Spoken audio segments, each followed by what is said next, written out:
Good evening everyone. मेरा नाम Simon Aleem है और आज मैं एक बहुत बड़ी खबर लेके आपके पास आया हूँ। खबर है पास्टर अनवर फजल के बारे में और उनके भाइयों के बारे में जिनका नाम इमरान फजल और शौकत फजल है। तो आज उनकी अदालत में तारीख थी यानी हेयरिंग, और इमरान फजल और शौकत फजल वो दोनों अदालत में पेश हुए। लेकिन उनका वकील जो है, जो कि बहुत ही महंगा वकील है, फरहान मुअज़्ज़म, वो पेश नहीं हुआ। ये असल में इनकी एक ट्रिक है जिसको ये हमेशा इस्तेमाल करते हैं अगली तारीख लेने के लिए। तो वो पेश नहीं हुआ वकील, और उस वकील का जूनियर आ गया। इसके बारे में मैं आपको बाद में बताऊंगा। पहले तो मैं आपको ये बता दूं कि आज जज साहब का जो मूड है वो काफ़ी ख़राब था और वो गुस्से में भी लग रहे थे और वो एक फ़ैसला करना चाह रहे थे आज। लेकिन ये है कि डिले हो गया। फिर भी बहुत सारे लोगों को अंदाज़ा नहीं था कि ऐसा भी हो सकता है। लेकिन अदालत में जज साहब का मूड काफ़ी ख़राब था और वो कह रहे थे कि ये मर्डर का केस है और इसमें इतनी देर क्यों लगाई जा रही है। एक इंसान की जान गई है और उसमें इतनी देर क्यों लगाई जा रही है। जज साहब फैसला करने के मूड में थे। अब देखिए, मैं आपको बताता चलूं कि जज साहब फैसला क्या करना चाहते थे। जज साहब ये फैसला करना चाहते थे कि ये जो इमरान फजल हैं और शौकत फजल जो अनवर फजल के भाई हैं, इन दोनों की बेल कैंसिल करना चाहते थे जज साहब, ताकि ये दोनों अरेस्ट हो जाएं और ट्रायल चल सके। क्योंकि जज साहब बार बार यही कह रहे थे कि एक जान गई है किसी शख्स की और इसका ट्रायल जल्दी चलना चाहिए ताकि जल्द से जल्द इंसाफ की फराहमी हो। क्योंकि देखिए, अदालतों में मर्डर के केस को बहुत सीरियस लिया जाता है क्योंकि इसकी सजाए मौत होती है या उम्र कैद होती है। तो इस केस को, स्पेशली मर्डर का जो केस है, इसको बहुत सीरियस लिया जाता है और प्रोसिक्यूशन भी इसमें एक्स्ट्रा वर्क करती है। और साथ ही साथ जो जज साहब होते हैं वो भी इस पर बहुत ज़्यादा तवज्जो देते हैं।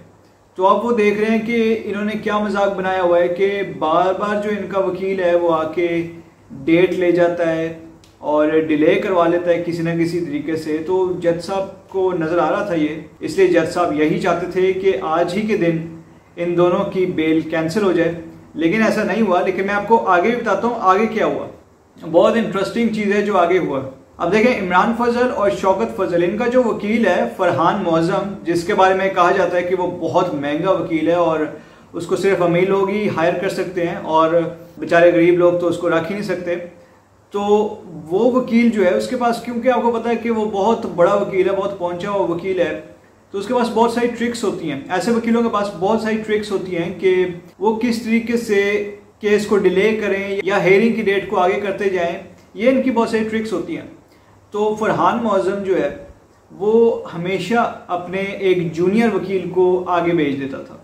अब देखिए, जो बड़े बड़े वकील होते हैं इनके बहुत सारे जूनियर वकील भी होते हैं जो इन्होंने इन्हीं कामों के लिए रखे होते हैं, या तो छोटे मोटे कामों के लिए रखे होते हैं या फिर इस काम के लिए कि इनकी जगह वो पेश हो जाएं। और ज़्यादातर वो इसलिए पेश होते हैं जूनियर वकील के अदालत से डेट लेके आ जाए। तो इसीलिए फरहान मुअज़्ज़म वो इसीलिए अपना एक ट्रिक यूज़ कर रहा था अपने जूनियर वकील को बार बार भेज के, कि वो उनका जूनियर वकील जो है वो अदालत में जाके बार बार यही कहता था कि फरहान मुअज़्ज़म साहब जो हैं वो अभी बिजी हैं, वो किसी और केस में बिजी हैं, वो सुप्रीम कोर्ट गए हैं, वो हाई कोर्ट गए हैं, मतलब डिफरेंट बहाने।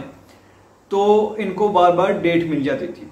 तो इस बार जज साहब ने कहा कि भाई वो हर दफ़ा ही बिजी होते हैं, इनको बुला के लाओ इधर, ये मर्डर का केस है। तो इस पे जज साहब इस दफ़ा अड़ गए और उन्होंने कहा कि नहीं, उसको बुला के ही लाओ। तो जिसके बाद फरहान मुअज़्ज़म को आना ही पड़ा अदालत में। जब फरहान मुअज़्ज़म पेश हुए, जो कि इमरान फजल और शौकत फजल के वकील हैं, तो जज साहब ने उनको थोड़ा सा डांटा भी और उसके बाद जज साहब ने उनसे कुछ सवाल किए जिसका वो कोई सेटिस्फैक्ट्री जवाब दे ही नहीं सके।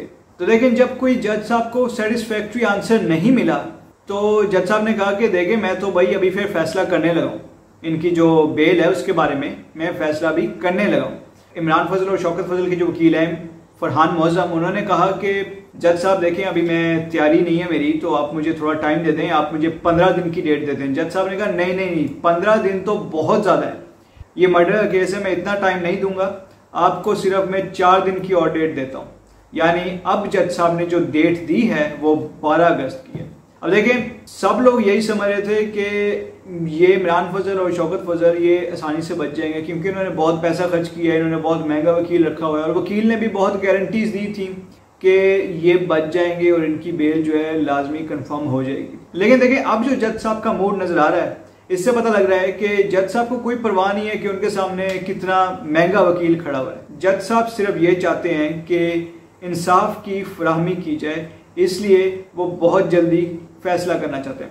अब मैं आपको अदालत की एक छोटी सी एक और बात बता दूं, वो ये है कि नॉर्मली जो है वो जितने भी केसेस होते हैं, जो क्रिमिनल केसेस होते हैं जैसे मर्डर, डकैती, रॉबरी, चोरी, इस टाइप के जो केसेस होते हैं इनको क्रिमिनल केस कहते हैं। तो इस टाइप के जो केसेस होते हैं इनमें अगली हेयरिंग की डेट जो है वो ज़्यादा से ज़्यादा 2 या 3 हफ्ते की मिलती है, कभी कभी महीने की मिल जाती है। और ऐसी डेट्स तब मिलती हैं जब प्रोसीजर नॉर्मल चल रहा हो। लेकिन जब डेट छोटी मिलना शुरू हो जाए, हफ्ते की या हफ्ते से भी कम टाइम की, तो इसका यह मतलब है कि जज साहब जो है कोई फैसला करने के मूड में, इसलिए वो छोटी छोटी डेट्स दे रहे हैं। तो जब भी कोई छोटी डेट मिले तो फिर समझ जाना चाहिए कि कोई ना कोई फैसला जरूर होने वाला है। या फिर मैं दूसरे अल्फाज में ये कहूंगा कि अगर जज साहब छोटी छोटी तारीख दें तो इसका मतलब यही है कि खतरे की घंटी बज चुकी है। अब देखें, इस सारे चीज में पास्टर अनवर फजल भी आते हैं, क्योंकि ये दोनों जो मुल्जिम हैं ये पास्टर अनवर फजल के भाई हैं। इसके साथ ही साथ पास्टर अनवर फजल पे भी मर्डर का इल्जाम है, राना अंजुम यकूब के मर्डर का पास्टर अनवर फजल पे भी इल्जाम है। अब देखें, कुछ लोग आके ये कह देते हैं कि पास्टर अनवर फजल का नाम FIR में नहीं है, जिसकी वजह से वो इनोसेंट है। तो देखें, पास्टर अनवर फजल का नाम तो FIR में नहीं है, लेकिन उनका नाम सप्लीमेंट्री स्टेटमेंट में है, जिसको उर्दू में या अदालत की जुबान में ततीमा बयान कहते हैं। अब ये ततीमा बयान क्या होता है या सप्लीमेंट्री स्टेटमेंट ये क्या होता है? अब ये सप्लीमेंट्री स्टेटमेंट और FIR ये एक तरह से एक ही चीज है, ठीक है। सप्लीमेंट्री स्टेटमेंट या ततीमा बयान, इसका ये मतलब होता है कि मुद्दई या कंप्लेनेंट जिसने भी FIR करवाई होती है, जब वो FIR करवाता है तो जाहिर सी बात है कभी कभी वो अपने होशो-ओ-वाज में सही तरीके से नहीं होता, ये शौक में होता है। क्योंकि इस केस में अगर देखा जाए तो राना अंजुम यकूब की वाइफ हैं, उन्होंने FIR करवाई है। तो अब देखें, उनके शोहर की डेथ हुई थी तो जाहिर सी बात है वो गमज़दा भी थी, शौक में भी थी और उनको बहुत सारी चीज़ें समझ नहीं आ रही थी। तो उनके जहन में जो जो आया उन्होंने उस वक्त FIR में लिखवा दिया, क्योंकि FIR होती है फर्स्ट इंफॉर्मेशन रिपोर्ट। उस वक्त तो पुलिस वालों ने लिख लिया सारा, ठीक है। लेकिन उसके बाद जैसे जैसे टाइम गुजरता जाता है और जो मुद्दई होता है या कंप्लेनेंट, उसको जब आहिस्ता आहिस्ता बातें याद आने शुरू होती हैं, जब उसका माइंड क्लियर होता है और उसको सारी बातें याद आती हैं कि असल में प्रॉपर तरीके से क्या हुआ था और किस किस का क्या क्या नाम था, तो वो उन लोगों के नाम भी ऐड करवा देते हैं बाद में। अब जो नाम ऐड करवाते हैं वो ये नहीं कि FIR को एडिट करके उसमें और लिख देते हैं, FIR को नहीं छेड़ते, लेकिन उसके साथ एक सप्लीमेंट्री स्टेटमेंट मुद्दई की वो लिख लेते हैं पुलिस वाले कि ये जी सप्लीमेंट्री स्टेटमेंट है, यानी ये है कि ये FIR ही है, FIR का एक सेकंड हिस्सा। तो इसमें ये होता है कि जिन जिन का नाम मुद्दई भूल गया था वो वहां पे लिखवा देता है कि भाई ऐसे में ये बंदा भी था, उस वक्त मैं भूल गया था इसका नाम बताना। तो पास्टर अनवर फजल का नाम जो है वो सप्लीमेंट्री स्टेटमेंट में है, यानी ततीमा बयान जो है उसमें पास्टर अनवर फजल का नाम है और ये FIR में ही गिना जाता है, अदालत में ये FIR ही गिनी जाती है। इसके साथ ही साथ मैं आपको ये भी बताता चलूं कि पास्टर अनवर फजल पे दफा 302 लगी हुई है जो कि मर्डर की होती है, और फिर दफा 109 लगी हुई है, 109। अब ये 109 क्या होती है? 109 जो होती है वो मुशावरत की दफा होती है, यानी ये है कि पास्टर अनवर फजल ने किसी को मशवरा दिया कि इस शख्स को जाके कत्ल कर दो, ठीक है। तो ये जो है ये 109 ये होती है। अब 109 जो है कुछ लोग कहते होंगे कि ये तो मर्डर नहीं है, लेकिन ये देखिए ये भी बहुत एक खतरनाक दफा है। आप सबको पता होगा जो पीपल्स पार्टी के चेयरमैन थे, जो कि प्राइम मिनिस्टर ऑफ पाकिस्तान भी थे, उन पे भी 109 की दफा लगी थी और उस वक्त जुल्फकार अली भुट्टो भी इसको सीरियस नहीं लेते थे। वो कहते थे ये तो सिर्फ मुशावरत की दफा है, इसमें क्या होगा, और इस पे देखें उनको फांसी होगी। तो देखें ये बहुत सीरियस चीज होती है, क्योंकि देखिए मर्डर ये नहीं होता कि कोई बंदा छुरी उठा के या कोई भी वेपन उठा के किसी को कत्ल कर दे तो सिर्फ वो मुजरिम है, ऐसे नहीं होता। उसमें ये होता है जिन्होंने उसके साथ प्लानिंग की थी वो भी मुजरिम है, जिन्होंने उसके साथ मशवरा किया था वो भी मुजरिम है, जिन्होंने उसको हुक्म दिया था या कहा था ये काम करने के लिए वो भी मुजरिम है। ये लॉ है पाकिस्तान का और ऐसे ही मुजरिम को क्लासिफाई किया जाता है। अब देखें एक और बात मैं आपको बताना चाहता हूँ, वो ये है कि पास्टर अनवर फजल तो अमेरिका में, तो वो वापस तो नहीं आए और शायद आना भी नहीं चाहते वो, लेकिन देखिए उनका जो नाम है वो सप्लीमेंट्री स्टेटमेंट्स में भी है, जिसको ततीमा बयान भी कहते हैं। साथ ही साथ पुलिस की जिम्नियों में भी उनका नाम है, अदालत में भी उनका नाम आ गया है। अब देखिए अदालत जब देखेगी कि पास्टर अनवर फजल जो है वो मुसलसल पेश हो ही नहीं रहे, तो आप फिर खुद अंदाजा लगा सकते हैं कि अदालत उनके खिलाफ फिर क्या एक्शन लेगी। अब देखिए 12 अगस्त को भी पास्टर अनवर फजल ने तो पेश होना ही नहीं है, क्योंकि वो तो अमेरिका में है, वो तो अमेरिका से पाकिस्तान में आएंगे ही नहीं। अब देखिए उनके जो भाई हैं इमरान फजल और शौकत फजल, उनका अदालत में कुछ मामला गड़बड़ नजर आ रहा है मुझे। लेकिन अब देखते हैं, फैसला तो जज साहब के हाथ में है, उनकी मर्जी है वो अरेस्ट कर लें या उनको छोड़ दें, ये तो जज साहब के हाथ में है सारा।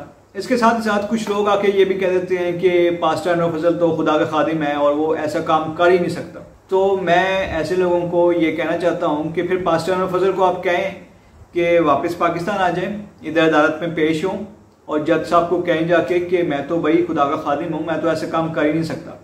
और फिर देखते हैं कि जज साहब इस पर क्या रिप्लाई देते हैं, या उधर से बयान दे दें कि भाई ट्रायल चलाने की क्या जरूरत है, मैं तो खुदा का खादिम हूँ, मैं तो ऐसा कर ही नहीं सकता। तो देखिए ऐसी बातें चलती नहीं है, जिस पे इल्ज़ाम लगा है उसको अदालत में फेस तो करना ही पड़ेगा।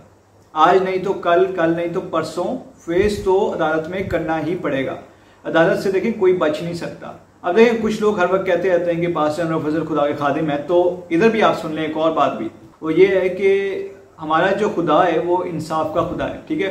खुदा ने ये जो नीचे जजेस बिठाए हुए हैं ये भी इंसाफ के लिए बिठाए हुए हैं। ऊपर जो है जिंदगी मौत का फैसला खुदा करता है, नीचे जमीन पे जिंदगी मौत का फैसला जजेस करते हैं। तो देखिए ये जो जजेस इस पोस्ट पे या इस पोजीशन पे आके बैठे हुए हैं, ये खुदा ने इनको बिठाया है यहाँ पे, ये खुदा के नायब हैं। खुदा ने इनको अपना काम करने के लिए यहाँ पे बिठाया है, खुदा ने इनको इंसाफ देने के लिए यहाँ पे बिठाया हुआ है। तो आप लोग सिर्फ ये ना समझें कि पास्टर अनवर फजल जो है वो कानून से या अदालत से बालातर है, ऐसा बिल्कुल भी नहीं है। आज नहीं तो कल उनको कानून को फेस करना ही पड़ेगा।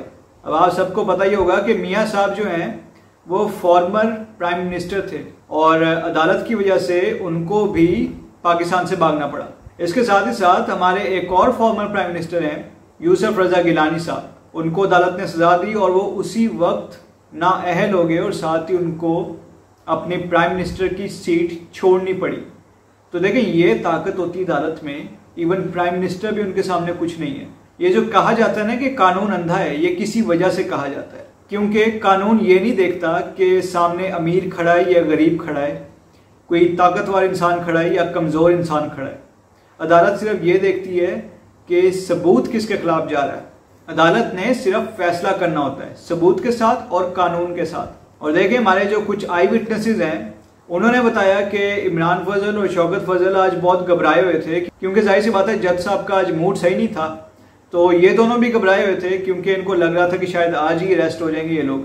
अगर आपको याद हो तो चंद हेयरिंग्स पहले ये लोग एक बहुत बड़ा जुलूस लेके आए थे दोनों भाई, अपनी एक पावर शो करने के लिए, अपनी सपोर्ट शो करने के लिए कि भाई बड़े लोग इनको सपोर्ट करते हैं। और किसके मुकाबले में?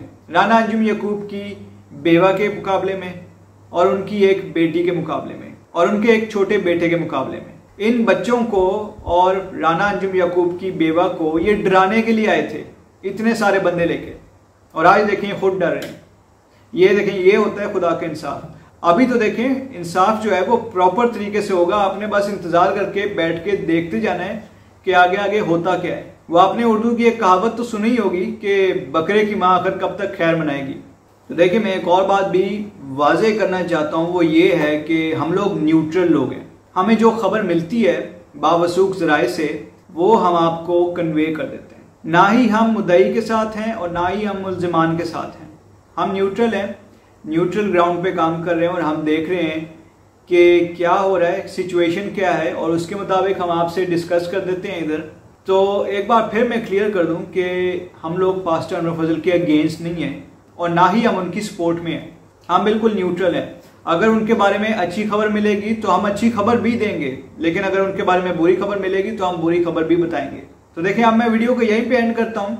इसके साथ ही साथ मैं आप सबसे एक छोटी सी रिक्वेस्ट करना चाहता हूँ, वो ये है कि इस वीडियो को आप ज़्यादा से ज़्यादा लोगों के साथ शेयर कीजिए और इसको लाइक भी कीजिए, और साथ ही साथ हमारा जो चैनल है जिसका नाम पीस वर्ल्ड वाइड है, आप उसको सब्सक्राइब भी कीजिए और बेल आइकन को भी क्लिक कीजिए। So thank you so much and God bless you all.